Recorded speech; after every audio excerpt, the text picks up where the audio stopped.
So the 2026 recruiting second half is coming up for Deion Sanders in Boulder. He got a lot of players visiting. Let me wait for this Home Depot truck to get through. Y'all smash the like button as you hitting the links, as you coming in. Make sure you share this video. This is updated information. The supporters told me, Bless, you ain't been doing these type of updates. You do it on your edit videos, but you don't do it in your backyard no more. So let's get to some updates, bruh. Colorado got an important date coming up this week, and it's the second half of the recruiting week. What's going on is the 2026 recruiting. This is an important recruiting week. It's an important one for Boulder. You know everything we've been going through. We know what the likes of getting a top pick could have a domino effect. We got Julian Lewis that way. We got Jordan Seaton. Obviously, Coach Prime could recruit. We'll get into why I'm not so fond of the recruiting process right now, but let's stick to it and give you the proper update. Now, we got five-star Sidarian Morgan. He's the number 13 overall player, despite of position, overall player. He's a stud, like y'all. I'm not gonna lie to y'all. Stud wide receiver. He could replace a lot of key players we lost. As you know, a lot of players transferred out. Then we also got two four-star defensive backs who are coming to visit us. We got, my bad, my cat destroys squirrels, bruh. I wanted y'all to see the squirrel he got, but I'll show you Sebastian later. So we got four-star defensive back, Darian Barney. Another good selection. You got four-star defensive back, Jordan Deck. You got three-star offensive lineman, Geneveri Carr. And you got three-star lineman, Geneveri Carr. Three-star tight end, Julius Miles. Now, the tight end position should be our focus on who we recruit, bro.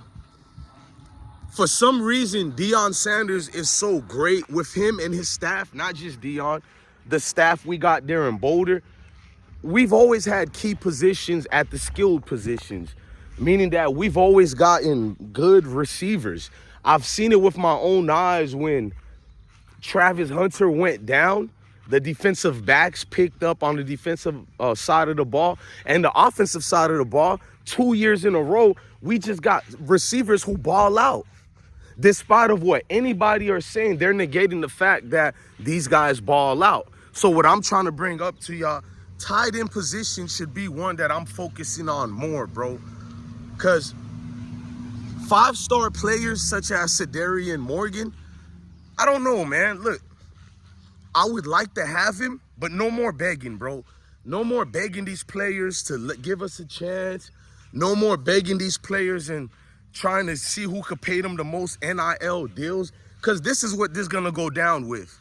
And it's an unfortunate situation that college teams have to face the reality. They're in a negotiation process. Now, these guys been paying college players, not allegedly. Almost every football player admits prior to the NIL deal, for the last 40 years, players been getting paid. So I'm not to the exception of players from making money, but that's all they think about. That's all it comes down to. How much money you got for me, coach? And a lot of these guys, due to what happened to Shador and all the other Colorado players who balled out, who thought they were going to get drafted higher, these guys are paying attention to that and saying to themselves, what's the possibility for me if I go to Colorado? Would I be triumphant?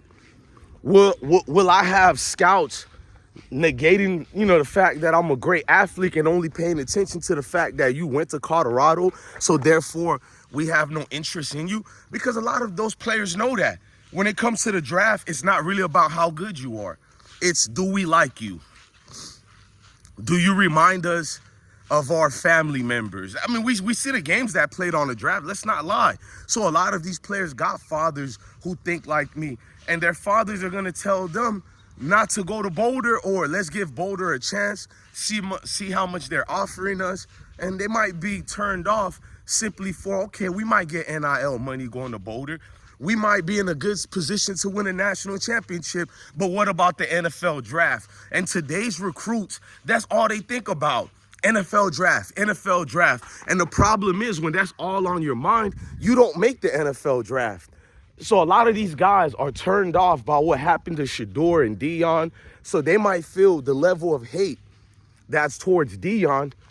It could be a conflict, of interest situation going on here. I know, bless when you don't make sense. No, I make perfect sense, bro. Put yourself in today's players' mentality. You're thinking of us. We would be honored to get remember our generation?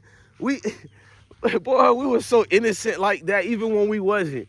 We were so honored to get a scholarship. We didn't care about the money part. We told grandma and them. We told everybody down the street, even the opposing teams, bro, guess what, bruh? It was like everybody in the neighborhood was celebrating that one dude. Or my neighborhood had multiple people going to college to play football. We got multiple NFL stars from my neighborhood. If y'all want to know where I live at, I'm from Broward County, but I'm from Melrose Park. Melrose Park had so much NFL players and Division I players, bro. Because the high school that was behind my house, you all know it. If you know football, you know the high school. It's where Joey Bosa went to, Nick Bosa, Tavares Gooden, Nate Sally, Javarion Bernard, James White. I can name all these high school legends and college legends and NFL legends because it was St. Thomas Actuals. Shout out to George Smith, who's now the athletic director. He relieved himself a couple of years ago from coaching, but he's still the main guy that runs St. Thomas High School. But no longer in those days we can glorify the school selection, because we even got hype when some of our high school players went to St. Thomas, transferred from the regular hood schools, went there. It was like honors back then. Today's players don't care about none of that. How can I make it to the NFL? If I'm Coach Prime, I'm only going to recruit 3-star players, 4-star players. This could be more sufficient for me and what we got going on. That's how I would think if I'm the recruiters, the coach.